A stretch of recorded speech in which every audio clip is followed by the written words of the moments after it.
अस्सलाम वालेकुम dear students, उम्मीद है आप सब खैरियत से होंगे। आज हमारा बायो का टॉपिक है द एयर पैसेजवेज।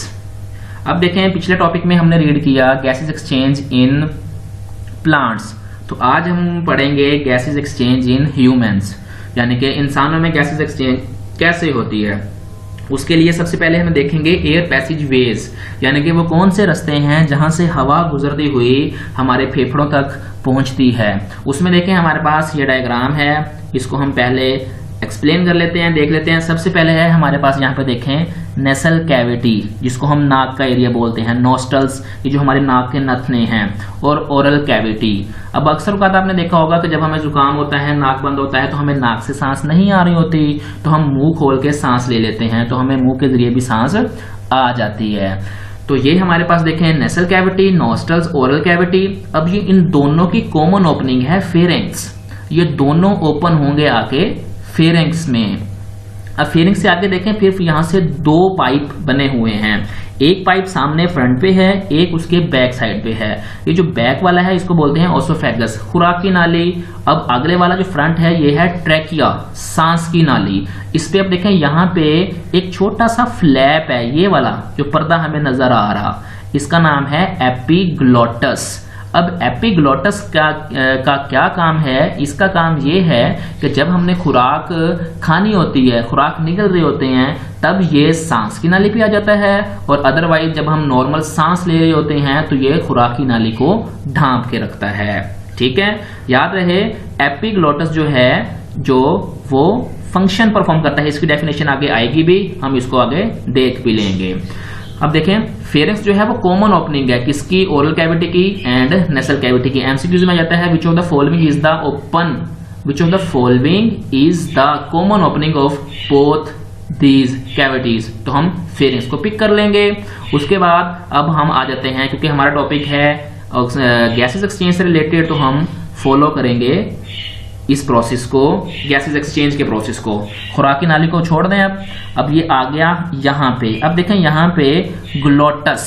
अब ग्लोटस क्या है? सांस की नाली का जो सबसे अपर पार्ट होगा, सांस की नाली का जो सबसे अपर पार्ट होगा, जहां से ये शुरू हो रही है, उस पॉइंट को हम ग्लोटस का नाम देंगे।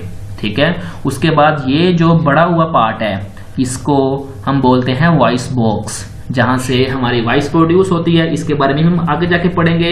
अब ये सांस की नाली ग्लोटस के बाद ये चेंज होगी किसमें? ट्रैकिया में, जिसको हम बोलते हैं सांस की नाली। अभी हम जस्ट ओवरव्यू देख रहे हैं, आगे हम इंशाल्लाह के तमाम की डेफिनेशंस डिटेल में डिस्कस करेंगे। ठीक है, अब देखें ट्रैकिया आगे आके चेस्ट कैविटी में, सीने में एंटर होके आगे डिवाइड होगी दो पोर्शन में। ठीक है, अब देखें लंग्स दो हैं, एक लेफ्ट और एक राइट। अब देखें अब आगे ये डिवाइड हो जाएगी, एक इस लंग्स में चली जाएगी, एक इसमें। जहां से ये ट्यूब डिवाइड हो जाएगी, ये डिवाइड ट्यूब को हम नाम देंगे ब्रोंकाई का। ठीक है, ब्रोंकाई लंग्स में इंटर हो गई। अब जैसे ही वो लंग्स में इंटर होंगी, उसके बाद वो फिर फर्दर छोटी ब्रांचेस में डिवाइड होंगी, जिनको हम नाम देंगे ब्रोंक्यूल्स का। अब ब्रोंक्यूल्स भी बन गई। अब ब्रोंक्यूल्स फिर फर्दर आगे जाके और छोटी छोटी एयर स्पेसिस में डिवाइड होंगी, जिनको हम एलुलाई का नाम देंगे। अब ये हमारे पास उन्होंने स्ट्रक्चर एलुलाई का दिखाया हुआ है। एलुलाई क्या है कि यूनिट ऑफ लंग्स, जिनसे मिलकर लंग्स बने हुए हैं, जहां पे आमतौर पर गैसेस ने एक्सचेंज होना है, ये बन जाएगा। एलुलाई कैसे है कि आमतौर पर हमारे पास जैसे कि एक रफली ग्रेप्स का हमारे पास होता है, एक अंगूरों का गुच्छा, वैसे ही इसकी अपीयरेंस हमें आती है एलुलाई की। ये डायग्राम हमें अच्छे से समझ भी आनी चाहिए और हमें ये पेपर में बनानी भी आनी चाहिए। इसकी आपने अच्छे से प्रैक्टिस कर लेनी है जी। अब हम इसकी रीडिंग शुरू करते हैं। देखें the air passageway consist of the parts through which the outside air comes in the lungs and after the exchange of gases it goes out. यहां तक इसकी डेफिनेशन हो जाएगी एयर पैसेजवेज की। एयर पैसेजवेज के मुख्तलिफ पार्ट्स हैं। सबसे पहला पार्ट है नेसल कैविटी, जो नोज है, हमारा नाक है। It open the outside through the opening called nostrils, जो कि ओपनिंग हो रही है आउटसाइड पे nostrils. The nasal cavity is divided into two portion by a wall. ये दो पोर्शन में डिवाइड किया गया है। Each portion is lined by fine hair and mucus which filters the dust particles from the air. हमारे जो नाक के अंदर आप देख सकते हैं दरम्यान में एक पर्दा है, उसने इनको दो पोर्शन में डिवाइड किया गया है और इनके अंदर हेयर्स हैं। अब आमतौर पर हेयर्स के साथ साथ म्यूकस एक केमिकल भी मौजूद होता है जो कि हवा को साफ करता है। अब हमें क्वेश्चन आ जाता है, right the function of hair and mucus in the nose. तो नाक के अंदर म्यूकस का और हेयर का क्या फंक्शन है, तो हम यहां से देखेंगे, the mucus also moistens and warms the incoming air and keeps it temperature nearly equal to that of the body. तो ये म्यूकस का फंक्शन ये है, हेयर का फंक्शन ये है, ये एज अ फिल्टर काम करते हैं। ठीक है, एक तो ये डस्ट को बॉडी के लंग्स के अंदर एंटर नहीं होने देंगे, नेसल कैविटी से आगे नहीं जाने देंगे, और दूसरा अब हवा के टेम्परेचर में, हवा ज्यादा ठंडी है, हवा ज्यादा गर्म है, तो उसके टेम्परेचर को भी हमारी बॉडी के टेम्परेचर के मुताबिक ये सेट करके हवा को आगे एंट्री देंगे। रिकॉलिंग में देख लें, the glottis is guarded by a flap of tissues called epiglottis. ये एपिग्लोटिस का आ गया हमारे पास डेफिनेशन छोटी सी, ये जो पॉइंट हमने डिस्कस किया था, ये एपिग्लोटस, ग्लोटस जो है वो गार्ड है, घेरी हुई है एक छोटे से फ्लैप ऑफ टिश्यू पर्दे के साथ, जिसको हम बोलते हैं एपिग्लोटस।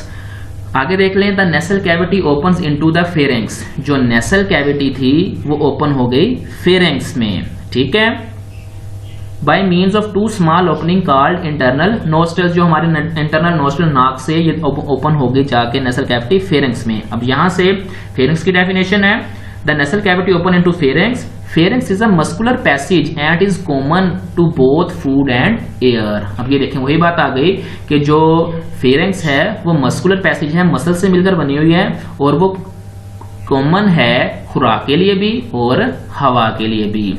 उसके बाद it extend to the opening of the oesophagus and to the larynx. ये कहां पे आ जाएगी, आगे ओसोफिगस और लेरिंक्स तक ये आगे फैली हुई है। आगे देखें, we know that glottis is a narrow opening at the floor of pharynx which leads into larynx। अब देखें larynx क्या है और ग्लोटस क्या है, तो ये दोनों जो हमारे पास सांस की नाली ट्रैकिया का जो अपर पार्ट है उसको हम ग्लोटस और लेरिंक्स बोलेंगे। उसके बाद नीचे भी वॉइस बॉक्स का भी जिक्र आएगा। ये देखें, the larynx is a box made up of cartilage. जो बॉक्स बना हुआ है वो लेरिंक्स है और वो कार्टिलेज नरम हड्डी से मिलकर बनी हुई है। It is present between pharynx and trachea, जो कि फेरिंक्स और ट्रैकिया के दरमियान में मौजूद है। It is also called the voice box. इसको वॉइस बॉक्स कहा जाता है। अब इसके अंदर क्या है कि two pair of fibrous bands called vocal cords are stretched across the larynx. इसके अंदर दो फ्लैप लगे हुए हैं, दो पर्दे लगे हुए हैं जो कि एक दूसरे से अलग हैं। अब आगे जाके हम ये भी देखेंगे कि जो बोलने का स्पीच है ये सिर्फ गिफ्टेड है ह्यूमंस को। आमतौर पर आपने मुख्तलिफ जानवरों की, चिड़िया की, तोते की, गाय की, भैंस की आवाज सुनी होगी। वो आवाज तो निकालते हैं लेकिन वो आवाज साफ नहीं होती। क्यों? क्योंकि उनके अंदर जो फ्लैप्स हैं वो एक दूसरे के साथ जुड़े हुए होते हैं। वो आवाज को डिफरेंशिएट नहीं कर पाते, ठीक तरीके से प्रोनाउंस नहीं कर पाते। आगे जाके इसको हम देखेंगे भी। तो ह्यूमन में जो वोकल कॉर्ड्स हैं वो स्ट्रेच्ड हैं और एक दूसरे से अलग हैं, जो कि स्पीच में भी हेल्पफुल होते हैं। The vocal cords vibrate when the air comes through them. Vocal cord vibrate होंगे, दिस वाइब्रेशन प्रोड्यूस साउंड। ये वाइब्रेशन जो है ये साउंड प्रोड्यूस होने का बायस बनती है। आगे आ जाते हैं, larynx continue to the trachea. Larynx अब कहां पे आ जाएगी, डायग्राम को हम साथ रखेंगे। लेरिंक्स आ गई ट्रैकिया में।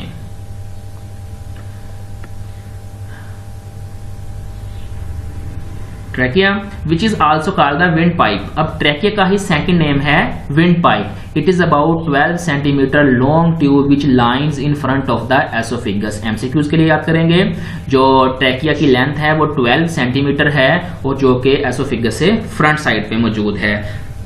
There are C shaped cartilaginous rings in the wall of trachea. C shaped cartilage ring हैं ये वाले, जो कि इसके अंदर क्या फंक्शन परफॉर्म करते हैं। Cartilage keep the trachea from collapsing even when there is no air in it. वो उसको कोलैप्स होने से, आपस में इकट्ठा होने से बचाता है। जी आगे देखें, on entering the chest cavity, जैसे ही चेस्ट कैविटी में एंटर हुई, trachea divides into two smaller tubes. Trachea दो smaller tubes, bronchi and singular bronchus divide हो जाएगी। ये देखें यहाँ पे डायग्राम में, जैसे ही ट्रैकिया चेस्ट कैविटी में एंटर हुई वो डिवाइड हो गई दो ट्यूब्स में, ब्रोंकाई में, ठीक है। The bronchi also have cartilaginous plates in their walls, इनमें भी कार्टिलेज बोन्स मौजूद होती है जो कि इसको हम नरम हड्डी बोलते हैं। Each bronchus enters into the lungs of its side and then divides into smaller branches, वो अपने रिस्पेक्टिव लंग्स में एंटर होके फिर फर्दर स्मॉलर ब्रांचेस में डिवाइड हो जाएंगे। The bronchi continue dividing in the lungs until they make several fine tubes called bronchioles, वो divide होने के बाद फर्दर जब ब्रोंकाई डिवाइड होगी तो वो ब्रोंक्यूल्स में चेंज हो जाएंगे। The bronchioles progressively lose the cartilage as they become narrower, जो ब्रोंकाई फिर फर्दर छोटी होती जाएगी तो उनमें से चेंजेस आती जाएगी जी। The bronchi ends as a fine tubes called the alveolar duct, जो ब्रोंक्यूल्स डिवाइड होके एंड पे फाइन ट्यूब्यूल्स बन जाएंगे उसको एल्वुलर डक्ट्स का नाम देंगे। Each alveolar ducts open into a cluster of pouches called alveoli, वो एलुलाई डक्ट ओपन होगी एलुलाई में। The alveoli form the respiratory surface in the human, जो एलुलाई है वो रिस्पायरेटरी सरफेस बनाएगी, वो जगह बनाएगी जहां पे ह्यूमन के लंग्स के अंदर गैसेस ने एक्सचेंज होना है। Each alveolus is a sac like structure lined by a single layer of epithelial cell, it is bounded on the outside by a network of capillaries, ये कैपिलरीज से इर्द गिर्द घेरी हुई होती है। अब वो कैपिलरीज कौन सी होती हैं? पल्मोनरी आर्टरीज और जो पल्मोनरी वेन्स हैं, इनकी डायग्राम में अभी आपको दिखाता हूं जी। ये देखें बेटा, ये हैं हमारे पास एलुलाई। अब ये देखें इसके इर्द गिर्द ये जो हैं आर्टरीज, पल्मोनरी आर्टरीज जो ब्लड लेके आएगी इसमें, और ये है पल्मोनरी वेन्स, वेन्यूल्स जो कि इसमें से ब्लड वापस ले जाएगी।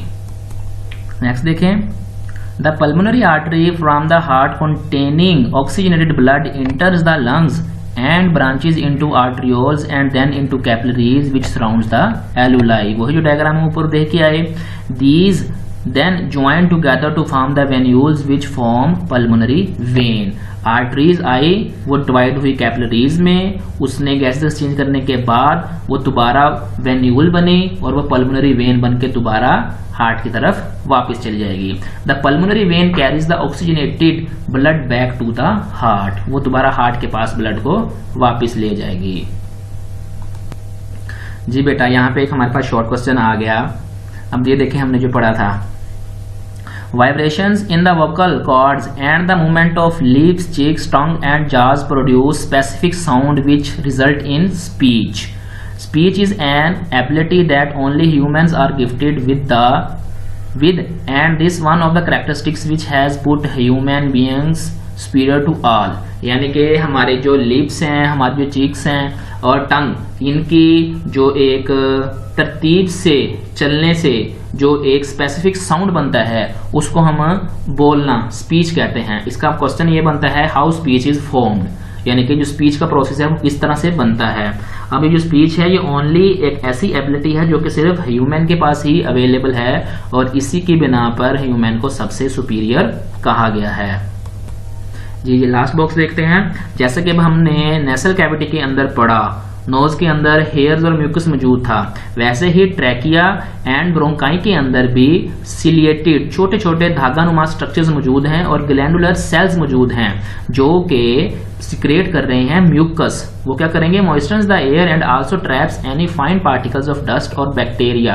अब लेट्स सपोज कोई बैक्टीरिया माइक्रोस्कोपिक है, वो नाक में फिल्टर नहीं हो पाया लेकिन वो फिर भी आगे एंटर हो गया, तो उसको ये जो है ट्रैकिया के अंदर सिलिएटेड सेल्स और ग्रैनुलर सेल्स ये उसको निकाल के बाहर फेंक देंगे। Have escaped from the nasal cavity, उसके नेसल कैविटी से बच के अंदर आ चुका था। The cilia beat with and upward motion so that the foreign particles along the mucus are sent to the oral cavity। जो सीलिया वो है वो हरकत करेंगे और जो भी वो फॉरेन पार्टिकल्स बॉडी के इंटर हो गया था ट्रैकिया के अंदर उसको दोबारा वो सेंड कर देंगे ओरल कैविटी में। यहाँ तो वहां से वो निकला जाएगा खुराक के साथ या कफ आउट, जब यानी कि हम खांसेंगे तो हमारी बॉडी से बाहर एक्सपेल हो जाएगा जी। बेटा ये हमारे पास टॉपिक था एयर पैसेजवेज का।